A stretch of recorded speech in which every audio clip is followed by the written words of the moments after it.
Բարև ձեզ։ Ինչն է այսօր սահմանում Հայաստանի Հանրապետության արտաքին քաղաքականությունը։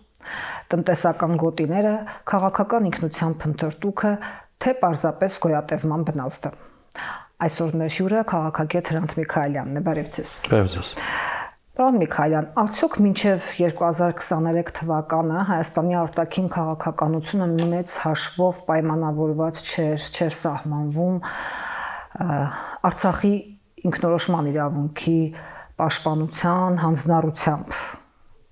Եվ եթե այդպես է, ապա ինչ պատահեց դրանից հետո։ Իմ կարծիքով Արցախի ինքնորոշման հարցը իրականում անկյունաքարային երբեք էլ չի եղել 91 թվականից սկսած։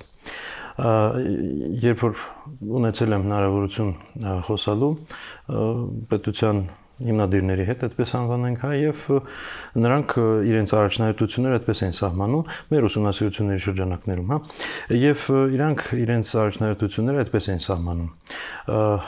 Երկու հիմնական առաջնահերթություն։ Առաջինը ինտեգրում համաշխարհային հանրության մեջ եւ երկրորդը ազգային պետության կառուցում, այսինքն պետական ինստիտուտների եւ ինքնիշխանության ամեն առումով, Եվ այստեղ նախ ամենասկզբից դրվել է որոշակի դուալիզմ պետականության Հայաստանի, այսինքն այսպես ասած ազգային եւ գլոբալ օրակարգ, եւ երկրորդը այստեղ տեղավորվում էին բոլոր մյուս հարցերը, այդ թվում Արցախի հարցը։ Այսինքն Արցախի հարցը իհարկե տեղավորվում էր թե ինտեգրման օրակարգի մեջ, թե նաև ազգային պետության կառուցման օրակարգի մեջ, բայց որպես երկրորդական խնդիր, այլ ոչ թե որպես առաջնային խնդիր։ Ինչու որպես երկրորդական խնդիր եւ ինչպես էր դա դրսեւորվում։ Եթե մենք դիտարկենք, ինչու մենք օրինակ ընդգրկում ենք բանակցությունների հարցում եւ ինչպես։ Եթե մենք դիտարկենք օրինակ նախորդ պետության ղեկավարների հայտարարությունները, ապա նրանց ասելով, նրանք բանակցում են հիմնականում միջնորդների հետ, այսինքն Մինսկի խմբի համանախագահող երկրների հետ, Ռուսաստան, ԱՄՆ, Ֆրանսիա, եւ նրանց նպատակն էր համոզել այդ երկրներին կամ գալ համաձայնությանը այդ երկրների հետ։ Այսպիսով սա ինտեգրման օրակարգի մեջ էր տեղավորվում եւ շատ կարեւոր է, որովհետեւ այն ձևաչափը, որով մենք գնում ենք հակամարտության լուծմանը, դա զգալիորեն ազդում էր նաեւ այդ միջազգային ուժերի օրակարգով եւ մյուս կողմից ազգային պետության կառուցման հրամայականը իհարկե եւս այստեղ մենք ունենք բազմաթիվ մարտահրավերներ, որոնք հետեւյալն էին, ինստիտուտները գրեթե զրոյից պետք է կառուցվեին, իսկ դրանից հետո արդեն նաև ազգային հոգի պետք է ունենա պետությունը եւ պետք է այդպիսի զարգացում ունենա, որ կոպիտ ասած քաղաքացին դուրս գա շահառու այս պետության կառուցման գործընթացում։ Ինչքանով ստացվել թե մեկը թե մյուսը դա արդեն ուրիշ հարց է, բայց մոտեցումները այդպիսին էին։ Իսկ ինչ վերաբերվում է արդեն վերջին ժամանակաշրջանին, ապա ըստիս մենք կարող ենք արդեն խոսալ, որ մնաց այս երկու հրամայականից մեկը, այս ինտեգրման օրակարգը։ Եվ ազգային պետության խնդիր չունենք այլևս։ Միանշանակ արդեն մերժված է, այսինքն դրված է, որ պետությունը եւ ազգայինը, պետականը եւ ազգայինը արդեն հակասության մեջ են դրվում։ Եվ բոլոր ազգային ինստիտուտները վերանվանվել են պետականի եւ այսպիսով պետությունը այլևս չունի ազգային բովանդակություն, Պետությունը դա ուղղակի ֆորմա է, բայց այս պայդրությամբ նաեւ բովանդակությունը։ Ներկա վարչապետի կողմից հռչակված է, որ մենք պետք է լինենք հայրենասերներ պետության, ոչ թե երկրի։ Սա շատ կարևոր տարբերություն է, կարող է մարդկանց համար սա այդքան էլ կարևոր չթվա, բայց սա ֆունդամենտալ բան է եւ ինչով է կարևոր եւ ինչ է դա պայմանավորում, որպեսզի հասկանանք այդ ֆունդամենտի վրա ինչ է կառուցվելու, որ տարբերությունը հասկանալի լինի։ Ինչ է կառուցվելու, դա շատ լավ հարց է, բայց ինչու է կարևոր, տեսեք, պետությունը դա ինստիտուտ է, դա միավորումն է, դա պայմանավորվածությունն է, դա ինչ-որ օրենքների միավորումն է եւ այլն,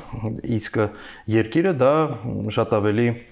լայն կատեգորիա է։ Շատ դեպքերում մարդիկ դժվարանում են դրանք տարբերակել, որովհետև դրանք ամեն դեպքում քաղաքական սահմանումներն են, բայց եկեք այդ տարբերությունը մտցնենք։ Նախ կարա օրինակ երկիրը լինի, իսկ պետությունը չլինի։ Հատկապես դա ավելի վաղ շրջանում եղել է, հա, եւ երբ մենք ուսումնասիրում ենք թեկուզ օրինակ մեր հին պատմությունը, պետականությունը ոչ միշտ կար։ Այդ թվում հայկական պետականությունը կարող է լինի պետականություն, բայց դա չլինի հայկական, հա։ Եվ այդքան էլ վաղ չի այդ ժամանակը, այսինքն նույն 91 թվականին ստեղ կար պետությունը, բայց այդ պետությունը Հայաստանի Հանրապետությունը չէր, կամ գոնե խորհրդային Հայաստանի տեսքով եղել է, որը եղել է խորհրդային միության մաս։ Այսինքն լիարժեք հայկական պետություն չի եղել, ինչքան հեռու գնանք, այդքան տարբեր օրինակ պետականություններ կտեսնենք մեր տարածքում։ Իսկ Հայաստանը որպես երկիր եղել է, եւ նույն մենք տարբեր պատմաբանների կամ քարտեզներով մենք կարող ենք տեսնել Հայաստանը որպես երկիր կա, հայ բնակչությունը կա, բայց պետությունը նախ փոխվել է, եղել են ժամանակներ, երբ որ ընդհանրապես փլուզվել է եւ այսպես շարունակ։ Եվ այսպիսով պետությունը դա նախ փոփոխվող է, երկիրը մնայուն, եւ երկրորդը պետությունը դա հարաբերությունների մասին է եւ ինստիտուտների մասին է, օրենքների մասին է, իսկ երկիրը դա ժողովրդի մասին է, դա բնության մասին է եւ պատմության մասին է։ Իսկ եթե ուրիշ տեսանկյունից դիտարկենք, լավ, պետությունը դա բաժակն է, իսկ երկիրը այն ըմպելիքը, որը մեջ է լցնում ենք, հա։ Եթե բաժակը ֆորման կա, այդտեղ կարելի է ինչ-որ բան լցնել։ Մյուս կողմից, եթե կա ըմպելիք, կարելի է տարբեր ֆորմաների մեջ լցնել։ Եվ այս հարաբերությունը ինքը միշտ կա, բայց Չկա տարբերակ, երբ կա պետություն, երկրի անունն այլևս էական չէ, ազգաբնակչությանն այլևս էական չէ, այսինքն այդ բաղադրությունը, որ բաժակի մեջ լցվում է, հասկանալի չէ, ումն է, ում համար է, ինչի համար է։ Դա ամենակարևոր հարցը է այսօրվա դրությամբ, հա, Հայաստանի համար։ Եվ այդ օրինակները իրականում շատ են։ Օրինակ Լիբանանը, ամենատենց հեշտ եկող օրինակը, նախ Լիբանանը շատ մեծ տրանսֆորմացիա է անցնում, երկրորդը այս պետությունը ոնց որ նոմինալ կա, իրականում այդքան էլ չկա, հետո ինստիտուցիոնալ համակարգը հարմարեցված է օրինակ ինչ որ հին պայմանավորվածությունների հիմա արագ փոխվում է։ Հետո կարանք ուրիշ տեսանկյունից դիտարկենք, ուրիշ օրինակներ բերենք։ Կան մեծ պետություններ, որոնք ազգային պետություններ չեն, հա։ Այդպիսի պետություններ այդքան էլ շատ չեն, բայց ամեն դեպքում կան, հա։ Այդպիսին է օրինակ ԱՄՆ-ն, առաջ եղել է այդպիսին խորհրդային միությունը, այդպիսին է օրինակ Կանադան եւ այլն։ Այսինքն կան այդպիսի պետություններ, որոնք ազգային պետություններ չեն։ Եվ այդ պետությունները, հիմա օրինակ Ֆրանսիան ազգային պետությունը, ԱՄՆ-ն ազգային պետությունը չէ։ Եվ ամերիկացի եզրույթը դա շատ ավելի պայմանական եզրույթ է, մինչդեռ ֆրանսիացի ավելի ամեն դեպքում հստակ։ Չնայած Ֆրանսիայում էլ 200 տարի առաջ ընդունվել է քաղաքացիության մոտեցումը, հա, բայց ամեն դեպքում քաղաքացիությունն էլ ինչ-որ բան է ենթադրում։ Իսկ օրինակ եթե ուրիշ օրինակներ բերենք, ապա էլի մենք ունենք Ռուսաստան, հա, բայց կա նաև ռուսաստանցի, կա ռուս եւ ռուսաստանցի, սա էլ է տարբեր բան։ Այսինքն պետության եւ երկրի միջև հարաբերակցությունը ինքը ոչ միանշանակ զուգադիպություն է կամ զուգահեռ է։ Բայց Հայաստանի պարագայում այստեղ գործեականորեն հեշտացում է այն հանգամանքով, որ գոնե էթնիկ կամ կրոնական տեսանկյունից Հայաստանի ժողովրդի կտրուկ մեծամասնությունը նույն միասնություն են կազմում, բարձր որ կարելի է էլի տարբերություններ տեսնել, բայց դրանք այդքան էլ էական չեն։ Եվ այստեղ արդեն մենք տեսնում ենք, որ այս պետականի ու ազգայինի օրակարգը ոչ միայն տեղական բնույթ ունի, այլ նաև ճնշվում է դրսից, եւ սա էլ է շատ կարևոր, այսինքն այստեղ արդեն ինքնիշխանության հարցածագում, որը իմ կարծիքով էլի շատ կարևոր խնդիր է։ Եթե Հայաստանը հիմնականում մոնոէթնիկ պետություն է, եթե Հայաստանի ազգաբնակչությունը եւ դա ինչպես դուք նշում եք, եթե Հայաստանը էթնիկ եւ դավանական առումով հիմնականում մոնո պետություն է եւ այստեղ ուրիշ խնդիր չկա, ինչու է ընդհանրապես այդ հակադրությունը բարձրացվում այդ պարագայում։ Դե իմ խորին համոզմամբ դա դրսից ճնշման հետևանք է, այսինքն քանի որ ցանկացած ինքնությունը այսպես թե այնպես ինքը կառուցում է, ինքը հիմք է նաև գաղափարախոսության, ապագայի տեսիլքի եւ այլն, ապա ինքնության տրանսֆորմացիան շատ հաճախ էական է, որպեսզի նաև կոնֆլիկտի տրանսֆորմացիան տեղի ունենա։ Եթե մենք ունեցանք օնտոլոգիկ հակամարտություն որոշակի պետությունների հետ, նկատի ունեմ Թուրքիա եւ Ադրբեջան, ապա պարզ է, որ օնտոլոգիկ հակամարտությունից դուրս գալու ճանապարհը երեքն են։ Առաջինը տեղի ունենում Հայաստանի ինքնության տրանսֆորմացիան, երկրորդը տեղի ունենում Ադրբեջանի ու Թուրքիայի ինքնության տրանսֆորմացիան, երրորդը տեղի ունենում ոնց որ միասնական գործընթաց, երբ որ երկու կողմից էլ որոշակի փոփոխություններ են տեղի ունենում, որի արդյունքում հակամարտության խնդիրը նվազում է։ Ձեր գնահատմամբ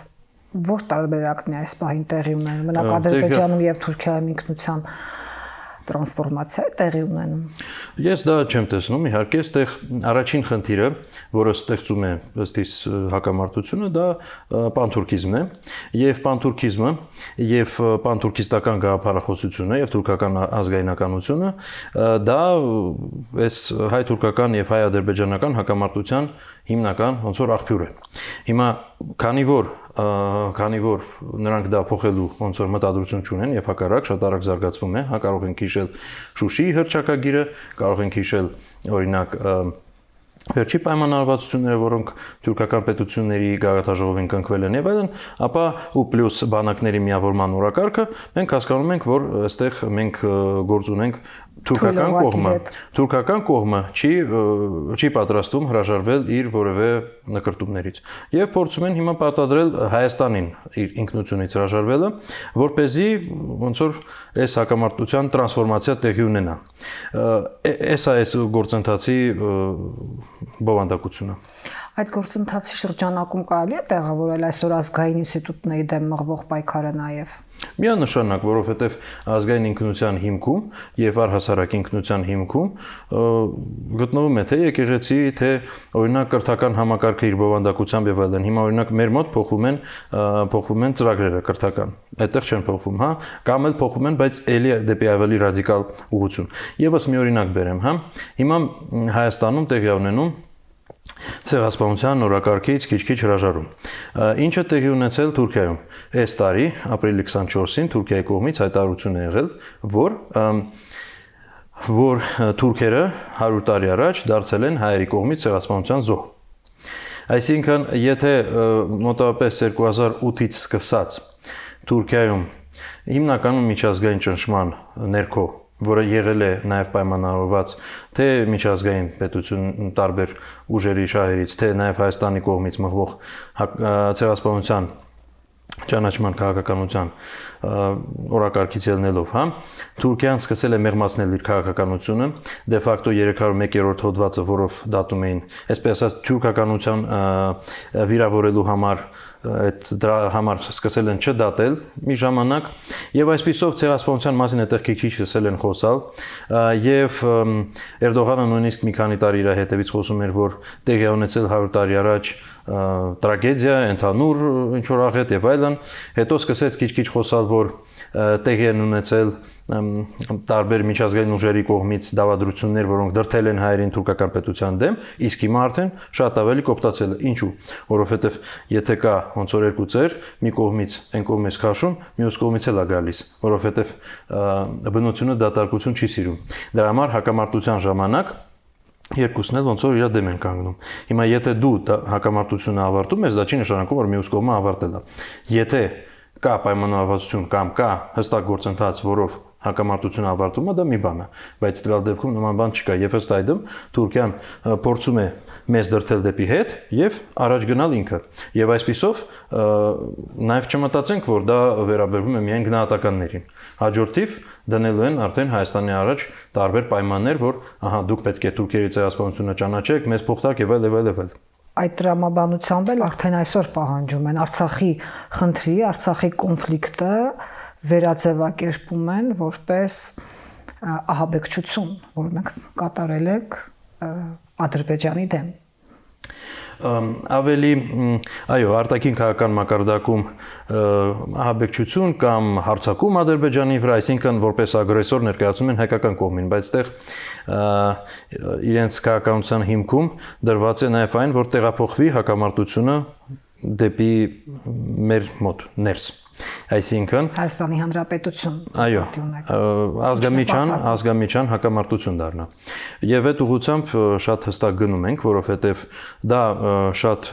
իհարկե էմոցիոնալ հարց է, բայց ոչ միայն էմոցիոնալ, այլ դա նաև ապագայի տեսիլքի մասին է, ոչ միայն անցյալի գնահատականների, եւ այսպիսով ժողովուրդը կոպիտ ասած կես-կես բաժանված է այս խնդրի շուրջ եւ շատ սերմանվում են տրամադրությունները եւ օրինակ այս մոտակա ընտրությունները դառնում են արդեն դե օրինակ նույն հայտարարությունը իբր երագլուխ պատերազմի կուսակցություն եւ այլն դա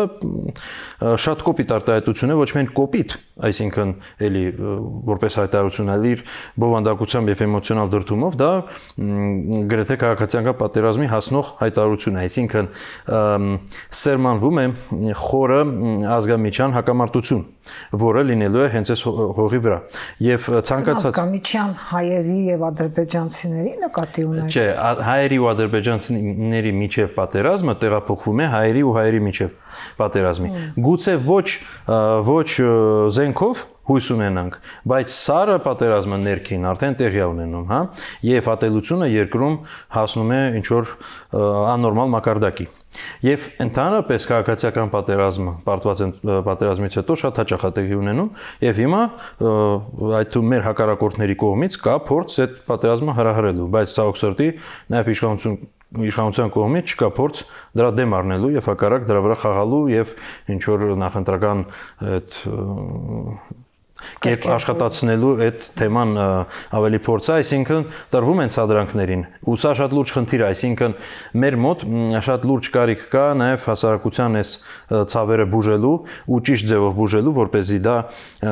ոչ թե հակամարտություն ստեղծի, այլ ստեղծի այն իրավիճակը, որ մենք կարողանանք նորից հանգիստ իրար հետ ապրել։ Եվ վիրավորանքը, հարձակումները եւ այլն իրար դեմ ատելությունը մեր ազգային կյանքի օրակարգից դուրս գա։ Արդյոք տրամաբանական չլինի, եթե այս պայմաններում մեր արտաքին քաղաքականության վճռորոշ խնդիրը լիներ հենց հետպատերազմյան անհամերաշխության եւ նաեւ Հայաստանի ինքնիշխանության որպես ազգային պետություն ինքնիշխանության պահպանության խնդիրը։ Իրականում ցանկացած պետության համար, անկախ նրանից այս պետությունը պատերազմում մասնակցել է թե ոչ, այս ձեր նշված կետերը կարևորագույններն են, այսինքն պահպանել համերաշխությունը հասարակության ներսում եւ ինքնիշխանությունը արտաքին քաղաքականության մեջ, դա կարևորագույն խնդիրն է ցանկացած պետության համար։ Եվ Հայաստանի համար իհարկե դա է սպայդրությամբ օրհասական խնդիր է եւ մեծ հաշվով այդպես ասեմ, այս մարտահրավերները թե ինքնիշխանությունը թե համերաշխությունը հասարակության ներսում այս պայդրությամբ կարևորագույն մարտահրավերներն են նաև ողջ աշխարհում։ Ինչու՞։ Որովհետև գլոբալիզացիայի շրջանում տեղի է ունենում ինքնիշխանության քիչ-քիչ լղոզում։ Եվ այդ լղոզումը բավականին արագ է տեղի ունենում։ Եվ մենք տեսնում ենք պետությունների տարբեր արձագանքները, միտեղ գլոբալիզացիան շատ խորանում է, միտեղ հակառակ հակագլոբալիզմը հաղթում է, միտեղ այդ պայքարը տեղի է ունենում եւ շատ հաճախ հենց այդ պայքարի ֆոնին համերաշխությունը կորում է եւ մենք տեսնում ենք նաեւ շատ երկրներում ներքին բավականին լուրջ լարվածություն այդ հողի վրա եւ այսպիսով իրականում այդ խնդիրը շատ կարևոր է։ Եթե խոսանք Հայաստանի արտաքին քաղաքականության մասին, ապա ես կարծում եմ, որ ինքը պետք է կառուցված լինի ընդհանուր պետության նպատակների տրամաբանության մեջ։ Իսկ ընդհանուր պետության նպատակները, այստեղ ես մի քիչ ավելի Միքայել հետ գնամ։ Հետևյալ խնդիր կա։ Ընդհանրապես ցանկացած քաղաքականությունը պլանավորելիս կամ իրականացնելիս պետք է տեսիլք ունենալ, ցանկալի է երկարատև տեսիլք, մանավանդ մեր պես ազգին հարիր է երկարատև տեսիլք, բայց մենք միայն օրվա հարցով ենք մտածել միշտ։ Եվ թեկուզ օրինակ Արցախյան խնդրի հարցում, հա, բանակցությունների հարցում մենք միայն մարտավարական քայլեր ենք ձեռնարկել, միայն։ Եվ այսպիսով այստեղ մենք ունենք շատ լուրջ խնդիր։ Իսկ սա ինչ է ենթադրում։ Եթե օրինակ մենք ունենք ռազմավարություն, ունենք տեսիլքի հիման վրա գաղափարախոսություն կամ գոնե էլեմենտներ գաղափարախոսական էլեմենտների հիման վրա երկարատև ռազմավարություն, ու այդ ռազմավարության շրջանակներում արդեն կոնկրետ նպատակները եւ այդ կոնկրետ նպատակների մեջ կարող են լինել ձեր նշվածները։ Իսկ դրա համար պետք է նախ ռազմավարական մշակույթ զարգացնել, մեր մոտ դա շատ թույլ է։ Օրինակ, այս պայդրությամբ, ըստ իշխանության հայտարարությունների մենք գործող ազգային անվտանգության ռազմավարություն չունենք, վերջին ազգային անվտանգության ռազմավարությունը ընդունվել 2020 թվականին, բայց այս հայտարարությունների դա համարվում է չգործող, որովհետև այդտեղ Արցախի եւ ցեղասպանության մասին բազմաթիվ ակնարկներ կան, եւ բացի այդ ռազմավարությունը եւս թերություններ ուներ, որովհետև մի քիչ կենացների հավաքածուի նման էր եղել։ Մինչ այդ առաջին ազգային անվտանգության ռազմավարությունը ընդունվել է 2007 թվականին, որը եւս իր կողմից բազմաթիվ թերություններ է ունեցել, ինքը ոչ այնքան կենացների հավաքածու եղել, ինչքան տեխնիկական փաստաթուղթ, ու այդ տեխնիկական փաստաթուղթը չնայած որ մի կողմից բազմաթիվ կարևոր պետության տեսանկյունից խնդիրները առանձնացրել է, բայց նախ դրանց միավորման սկզբունքը չի դրդել դեպի լուծումները, եւ երկրորդը դրանք ուղղակի թվարկված էին եղել, եւ այսպիսով այդ ռազմավարությունը եղել է ավելի շատ ոնց որ շատ տեխնիկական բնույթ ուներ, եւ չեմ կարող ասել, որ դա այն ռազմավարությունն էր, որով հնարավոր էր երկրի արտաքին քաղաքականությունը պլանավորել։ Բացի այդ, իր ստեղծողները այդ ժամանակ շատ գլուխ են գովում, որ տարբեր արտաքին գործընկերների հետ համաձայնեցել են այդ ռազմավարությունը, այո, այդ փաստաթուղթը, որը ինքնին արդեն ցույց է տալիս, որ ինքնիշխանության դեֆիցիտ կար այդ թվում այդ ժամանակ։ Բայց ել ավելի կարևոր բան կա, որ 91 թվականից մինչև 2007 նույնիսկ ֆորմալ, նույնիսկ ինչ-որ փաստաթուղթ գոյություն չուներ արտաքին քաղաքական, ավելի ճիշտ ազգային անվտանգության ռազմավարության, հա։ Բացի այդ, ընդհանրապես մի քիչ ուրիշ ոլորտից բերեմ օրինակ, Երևան քաղաքը գենպլան չունի։ Դրա հետևանքները ամեն մեկը զգում ենք, հա, առօրյա կյանքում։ Վերջին Երևան քաղաքի գենպլանը ընդունվել է սովետական ժամանակներում, երևի մոտ 60 տարի առաջ։ Եվ այսպիսով եւս այստեղ ընդհանրապես առանց ռազմավարության պետությունը չի կարող adekvat գործել։ Եվ եթե մենք օրինակ մեջբերենք Սունձին, ինքը ասում է, եթե դու ունես ռազմավարություն ու չունես մարտավարություն, դու գնում ես դանդաղ ճանապարհով դեպի հաղթանակ։ Եթե դու ունես ռազմավարություն ու դու ունես մարտավարություն, նկատի ունենք երևի լավ մշակված, հա, բայց ամեն դեպքում դու գնում ես արագ ճանապարհով դեպի հաղթանակ։ Իսկ եթե դու ունես մարտավարություն, բայց չունես ռազմավարություն, դու ընդհանրապես թափրտում ես մինչև անխուսափելի պարտություն։ Եվ մեր խնդիրը հենց սա եղել, մեր մոտ չկա ռազմավարական մշակույթ, չկա երկարատև մտածելու ռազմավարություն, մշակույթ, եւ մենք առանց ռազմավարության կառավարել ենք այս պետությունը, եւ հիմա հրամայականը ժամանակի այնպիսին է, որ պետք է մշակվի երկարատև ռազմավարությունը։ Եվ ինչու չենք արել դա, հա, որպես պետություն, որովհետեւ ցանկացած իշխող ուժը միշտ մտածել է հետեւյալ կերպ. Վաղվա օրը կգա, այդ ժամանակ կորոշենք առաջինը, երկրորդը ես չեմ ուզում որևէ փաստաթուղթ լինի, որը իմ ձեռքերը հետ պահի, եւ երրորդը ինչի համար վաղվա մասին մտածենք, արի այսօրվա հացի հարցը լուծենք, բայց այսօրվա հացի հարցը ճիշտ երբեք չես կարող լուծել, եթե վաղվա օրվա մասին չես մտածել։ Ինչու՞։ Եվս մի օրինակ բերեմ եւ այս երկար բանը ասելիքս ավարտեմ։ Օրինակ, հա, մենք կարող ենք, օրինակ, չգիտեմ, նույն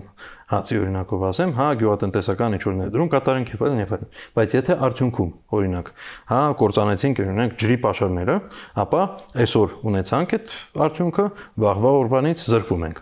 Եվ այսպիսով պետք է մտածել այնպես, որ մենք վաղվա օրը ունենանք, որովհետեւ պետությունը ունի այդ բոլոր թե կարողությունները, թե ֆունկցիաները։ Եթե պետությունը այդ ֆունկցիան չի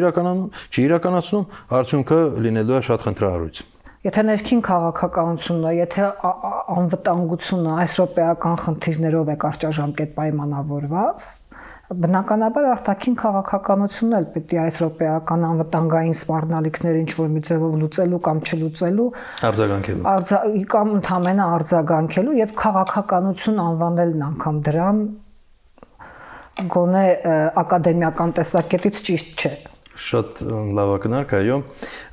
քաղաքականություն անվանելը դա մի քիչ այո, խնդրահարույց է, ավելի շուտ կարելի է արտաքին քաղաքական քայլեր, կոնտակտներ եւ այլն, հա, որովհետեւ մենք տեսնում ենք, օրինակ, շատ ցուցիչ է այն, որ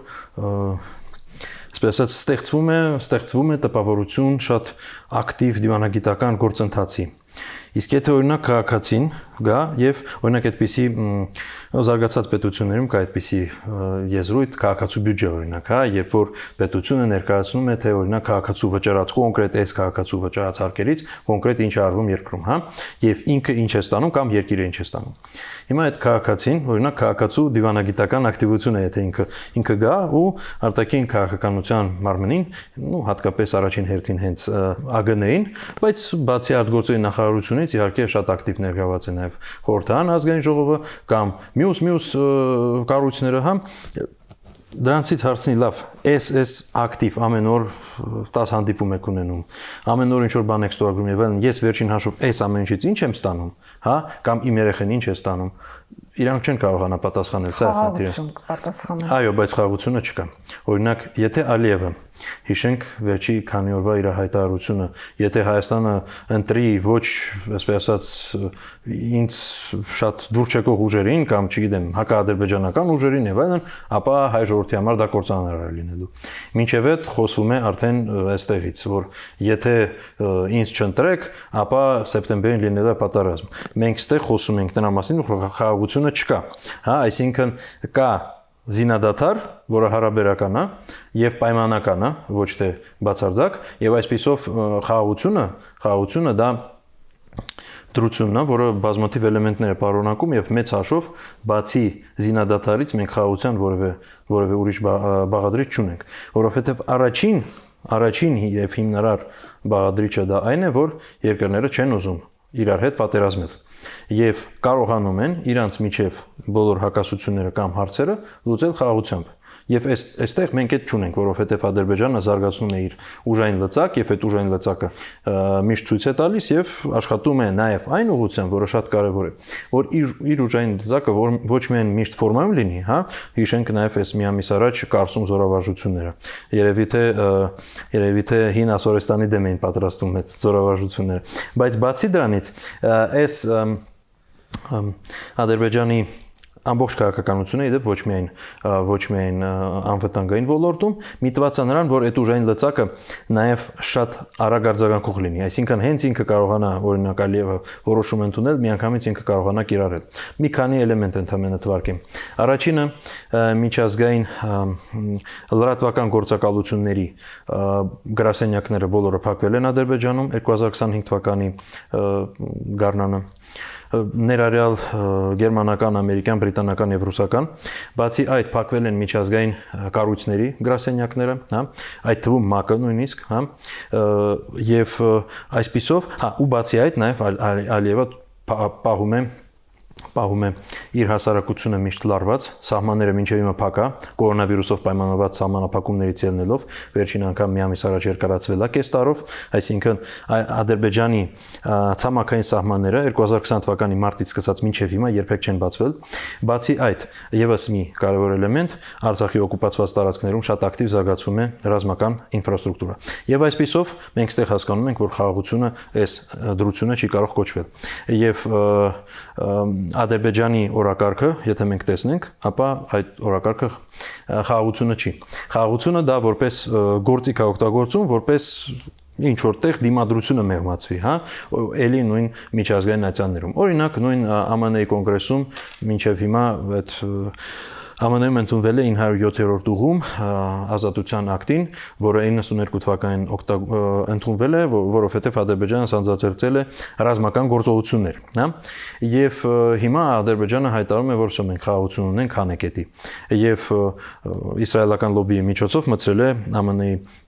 խորհրդարան կոնգրես անցած տարվա դեկտեմբերին եւ հիմա փորձում են դա ընդունել տալ, որ այդ թեման էլ փակեն։ Այս պայմանությամբ դեռ չի ստացվել, բայց ամեն դեպքում Ադրբեջանի ցանկությունը սա է։ Եվ դրա համար խոսում է խաղաղությունից, երբ որ SL Մարսի հետո նորից սկսելու է հերետորաբանության էսկալացիան։ Այսինքն Ալիևի պահվածքից որևէ տեղ մենք նույնիսկ մի նշույլ չենք տեսնում, ես ամենայն դեպս չեմ տեսնում, որ ինքը գնում է դեպի խաղաղություն։ Վերջին ամփոփիչ թեմային անդրադառնամ, տպավորություն կա, կարծիք կա, մտայնություն կա, գոնե մեզանում, որ խաղաղություն կարող է ապահովել տնտեսական խոշոր նախագիծը մեր երկրում։ Այսինքն դա ոչ այնքան քաղաքական, առավել եւս իրավակ քաղաքական ուղղությամբ հաստատվի խաղաղությունը, այլ տնտեսական այնպիսի մեծ մեգա նախագիծ լինի եւ Հայաստանն էլ դրա մաս լինի,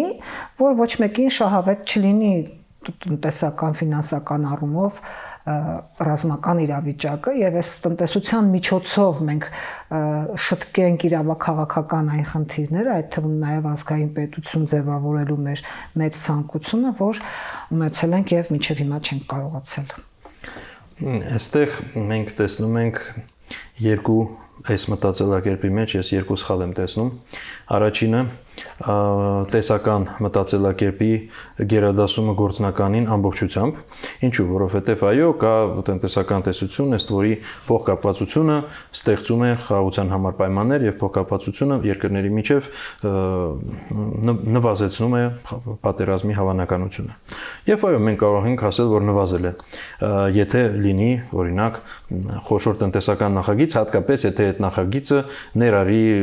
պատերազմող պետություններին, հա, բայց ինչա, նվազել չի նշանակում անհետանալ։ Այսինքն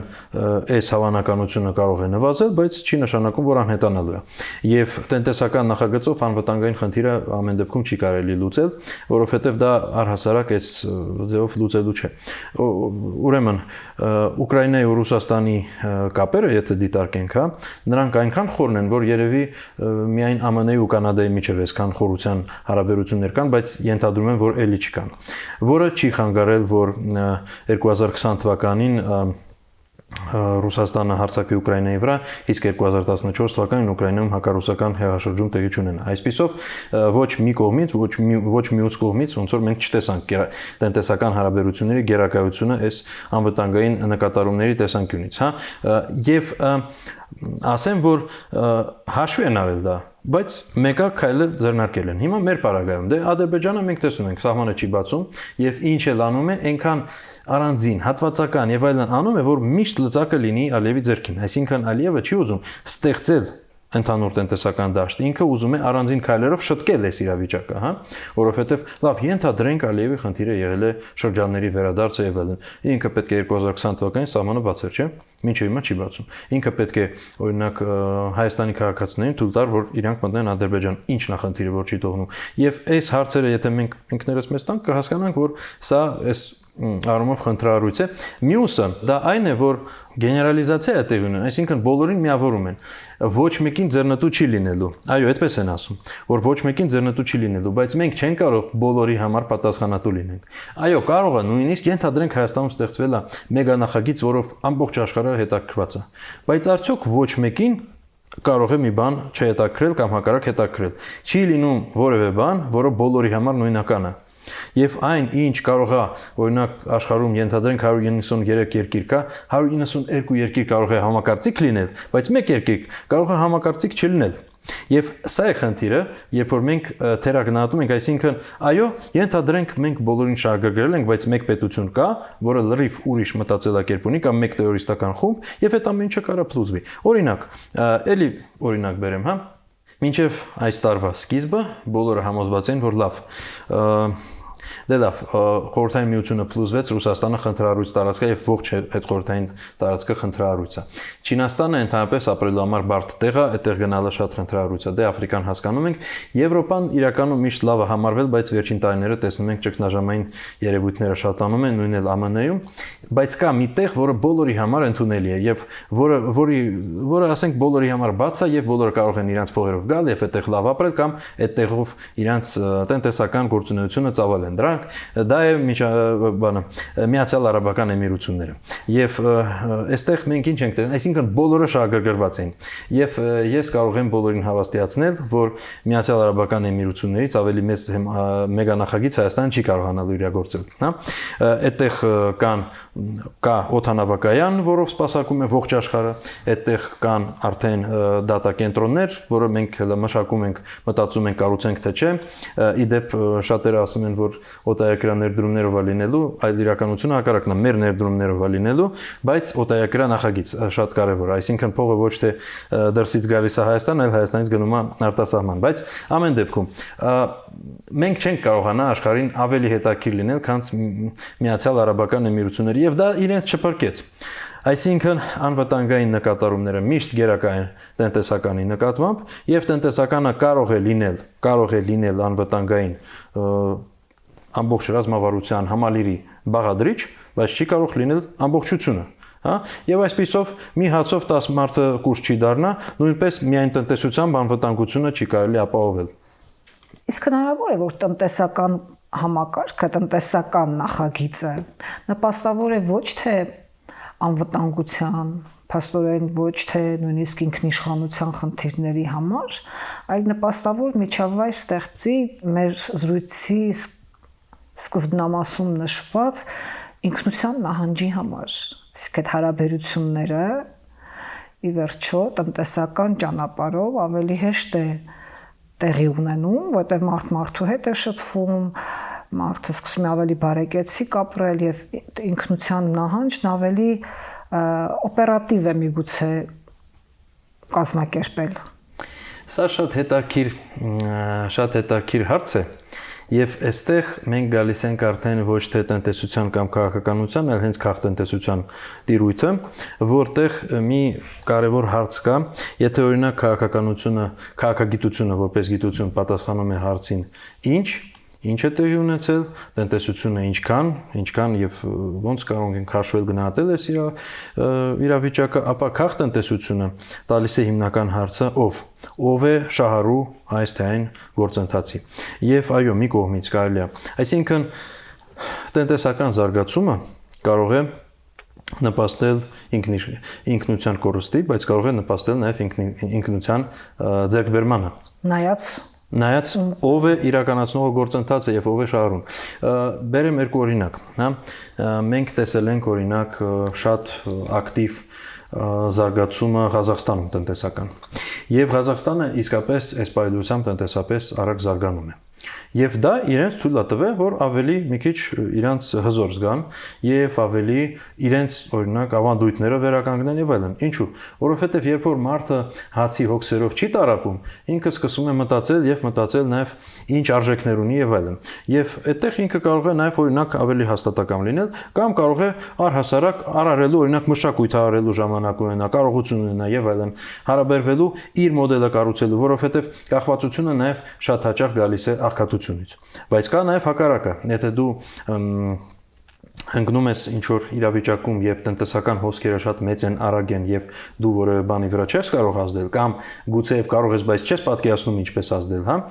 Այդտեղ դու ընկնում ես ինչ-որ ընդհանուր ինչ-որ համակարգի մեջ, որտեղ քո տեղը հստակեցված չի եւ այդտեղ լողոզվում ես, կորում ես եւ ինքնության կորուստը կարող է տեղի ունենալ։